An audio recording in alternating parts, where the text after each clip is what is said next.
Tadi yang menarik adalah tadi kan katakanlah nggak jadi ditahan dan tadi pasal-pasalnya rontok. Konon katanya yang dengar-dengar yang santer beredar ada backingan Backingan, oh tentu saja ada backingan. orang besar. Oh bukan hanya orang besar, yang maha besar, Siapa? the Almighty, Allah Subhanahu Wa Taala. Kalau orang besar yang dimaksud yang lain? Oh pengacara saya badannya besar-besar. Nanti bentar lagi diinterupsi. Pengacara saya badannya besar-besar. Backingan saya, pengacara saya badannya besar-besar. Gini ya, jadi itu kan semua omongannya termul, ya kan? Bukan apa kata rakyat Indonesia. 93% rakyat Indonesia sudah dilakukan survei secara algoritmik dengan metodologi yang valid. Waras kita semua. Orang-orang yang bernalar itu jumlahnya 93%. Nah yang tidak bernalar yang sisanya 7% itu kan bot, termul gitu kan ya. Dan mereka akan yang sibuk untuk bersuara, itu bukan perwakilan dari rakyat. Jadi rakyat Anda menjawabnya hebat. seperti apa, Dokter Tifa? Menjawabnya kalau misalnya ada orang besar nih, ada orang penting. Kalau kita bicara selalu ya, setiap kali ada sesuatu yang tidak berkesesuaian, tidak sesuai dengan maunya kita, lalu kita kemudian bilang, oh itu ada backingnya, itu artinya kita menginjak-injak hukum di negara ini. Oke. Seakan-akan seperti negara ini tuh nggak ada hukum, karena yang bekerja adalah orang besar, orang kuat, backing dan segala macam. Saya pegangannya hukum.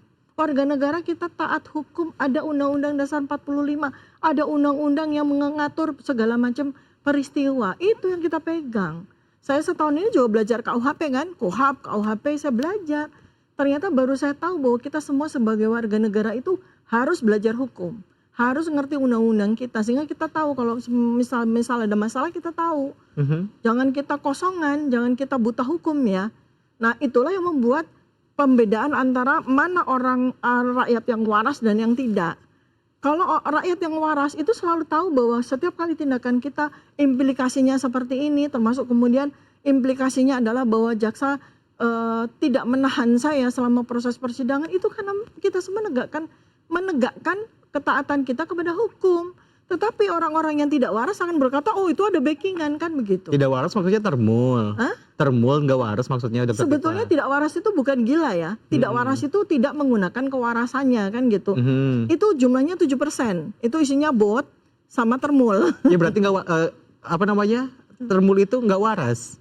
Tidak waras itu jangan diartikan gila ya. Tidak waras itu adalah orang yang tidak menggunakan kewarasannya. Oke. Orang yang waras adalah orang yang menggunakan kewarasannya. Waras means nalar, logik. Ya berarti nggak waras maksudnya. Tidak logik. Ya, tidak logik, tidak menggunakan nalarnya. Maka ini sekarang ini harus diruqyah supaya mereka bisa menggunakan kewarasannya.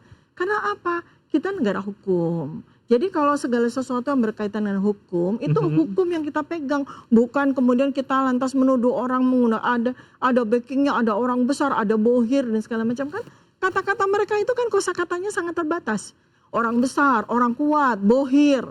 Pokoknya asal tidak sesuai dengan apa maunya mereka, oh orang besar, orang kuat, bohir kan begitu. Cuma 3 suku kata itu aja yang mereka miliki kan. Jadi Anda menjawabnya benar atau enggak, Dokter Tifa? Hukum.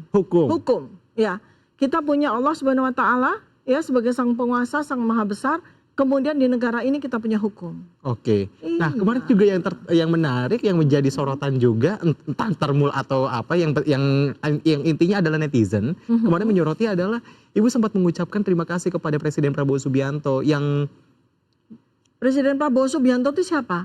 Itu kepala negara kita loh, kepala pemerintahan kita loh. Atasannya Kejaksaan Agung dan atasannya Kapolri.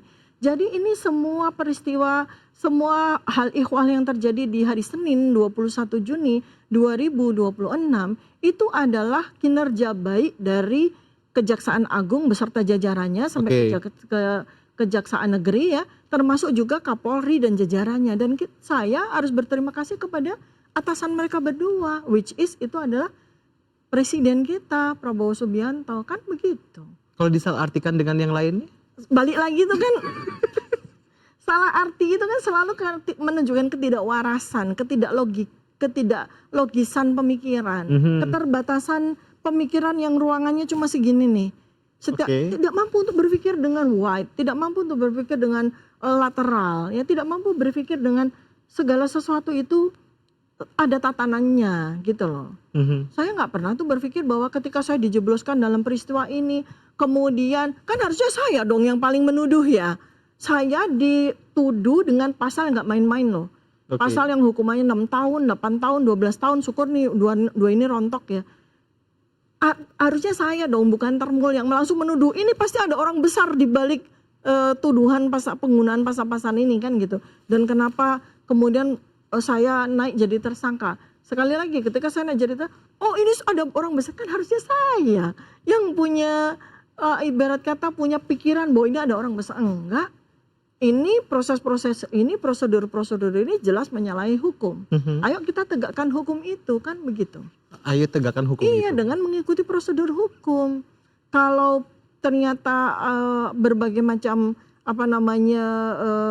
situasi hukum yang ada yang melibatkan saya ini tidak sesuai dengan prosedur hukum, kita suarakan melalui media seperti ini, melalui media sosial, dan itu adalah pembelajaran bagi seluruh rakyat Indonesia supaya melek hukum, supaya nggak selalu bohir, nggak selalu orang besar, nggak selalu orang kuat. Dan ini mohon maaf ya, nih mantan presidennya ngajarin selalu Mantan apapun. presidennya siapa? Mantan Presiden Joko Widodo Oke. ke-7 itu kan selalu ngajarin ada orang kuat, ada orang besar, lalu diamplifikasi sama termul kan begitu. Tapi Pendukungnya maksudnya. termul Iya, pendukungnya. loh, termul belum tentu pendukung, Oh, belum ada yang tentu. ikut-ikutan, ada yang sok-sokan mendukung kan gitu kan. Oh gitu. Ya, Oh, ini ya, supaya jelas juga ya. Dit. Ya, saya juga mau sampaikan juga kepada semuanya ya, gitu ya. Coba keberadaan termul itu sangat merugikan Pak Joko Widodo loh. Mereka itu bukan siapa-siapanya, mereka bahkan bukan lawyernya, bukan pengacara, tapi sok-sokan seakan-akan seperti mewakili kepentingan hukum Pak Joko Widodo. Itu sangat merugikan, dan itu menjadi catatan-catatan, menjadi fakta-fakta yang akan bisa kita jadikan sebagai fakta persidangan loh. Jadi tolong direm deh itu orang-orang itu ya, karena pengacara sejatinya Pak Joko Widodo dalam kasus ini kan malah sangat irit bicara. Dan bicara juga saya lihat itu sangat terukur dan sangat terstruktur. Tapi yang ngawur, yang nggak karu-karuan, yang sampai bilang mau membakar kejaksaan, minta diturunkan jaksa agung dan sebagainya, kejaksaan tinggi dan sebagainya, kan malah bukan orang-orang yang punya legal standing untuk mewakili pikiran dan perasaan Pak Joko Widodo. Belum tentu Pak Jokowi itu punya pemikiran dan pendapat yang sama dengan mereka loh. Kita masuk akal nggak kalau Presiden Joko Widodo bilang, wah ini kejaksaan tidak jadi menahan Dr. Tifa dan Roy Suryo. Ayo bilang kamu bakar kejaksaan, nggak mungkin kan? Nggak mungkin kan? Makanya itu tolong dipotong. Mereka itu di stop deh. Memberikan pembelajaran yang tidak baik ya bagi rakyat. Seakan-akan melakukan sebuah tindakan main hakim sendiri gitu, dan tidak ada tindakan sedikit pun terhadap mereka oleh kepolisian. Itu ancaman besar loh. Bakar kejaksaan, coba bayangkan. Masa dibiarkan ya? Yang kita harus bahas juga kalau misalnya ngomongin soal awalnya kan dari Polda, akhirnya dilimpahkan ke kejaksaan, sempat ke kejaksaan juga Dr. Tifa dan juga Bang Roy Suryo kayak gitu kan. Apa yang dilakukan kuasa hukum dari tim kuasa hukum Anda berdua seperti itu dokter, yang akhirnya ngebuat akhirnya tidak ditahan seperti itu? Ya bukan tidak ditahan, itu sepenuhnya kewenangan kejaksaan kan. Tidak ada lobby-lobby atau apapun? Oh enggak, kita nggak usah menggunakan, pokoknya kita tuh lurus. Ada yang mengatakan ini ada unsur politiknya segala macam? Oh jelas dari awal, bukan karena kemudian kami dibebaskan lalu ada unsur politik.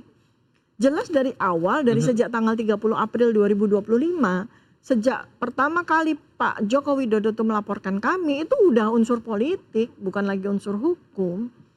Unsur politik ini kan sepenuhnya ini adalah peristiwa politik yang dibumbui oleh unsur-unsur hukum. Bukan terbalik, ini peristiwa hukum yang dibumbui oleh unsur-unsur politik, tidak. Tidak ada, berarti tidak. Anda membantah itu? Kenapa? Berarti Anda membantah dan itu? Tidak ada juga tuduhan yang harus saya bantah kan. Nggak ada orang berkata ada lobby dan sebagainya. Enggak, kita tertib, saya bersama dengan pengacara saya menghadap kejaksaan, menghadap JPU, diantarkan oleh oleh jajaran Polda ya, dari mobil tahanan kita dimasukkan ke kantor Kejaksaan Negeri Jakarta Selatan, kita duduk dengan tertib, kita menunggu keputusan. Nggak ada kita punya keinginan untuk lobby sana, nggak perlu itu. Tidak per- Semua digerakkan oleh Allah Subhanahu wa taala. Semua digerakkan. Jadi 19 Juni ketika saya harus menghadapi sebuah sidang yang sangat penting dalam hidup saya, dan insya Allah ilmu saya insya Allah bermanfaat bagi negara, malah ada peristiwa yang itu adalah bentuk abuse of power yang dilakukan oleh Polda. Bukankah itu ada campur tangan dari orang besar di balik itu? Siapa orang besarnya? Iya, maksud saya kalau saya mau menuduh kan harusnya saya menuduh. Kalau tuduhan Dokter Tiwa siapa sih? Enggak ada, saya nggak menuduh. Nggak ada. Harusnya. Oh, harusnya. Coba kita bikin logically thinkingnya. Peristiwa penangkapan saya sampai melalui wewenang, sampai kemudian humiliate terhadap institusi saya, ya kan, di mana saya sedang bersekolah gitu. Itu kan saya yang punya hak untuk menuduh seharusnya. Kok bisa kepolisian digerakkan sampai melampaui batas wewenang? Kok bisa polisi dipaksa untuk menabrak? Kok bisa polisi dipaksa untuk melakukan kesewenang-wenangan abuse of power? Kalau tidak ada orang besar di baliknya, kan gitu ya. Kan gitu, harusnya kan saya, tapi kan saya tidak melakukan itu. Saya tidak, sepatah kata pun saya tidak mengucapkan itu. Tapi giliran ada keputusan penting yang dikoridori oleh undang-undang, oleh Kejaksaan Negeri Jakarta Selatan, memutuskan kami tidak ditahan sama proses persidangan, wah langsung rame tuduhan ada orang besar di balik itu. Kan harusnya saya yang menuduh. Tapi kan saya tidak menuduh apapun.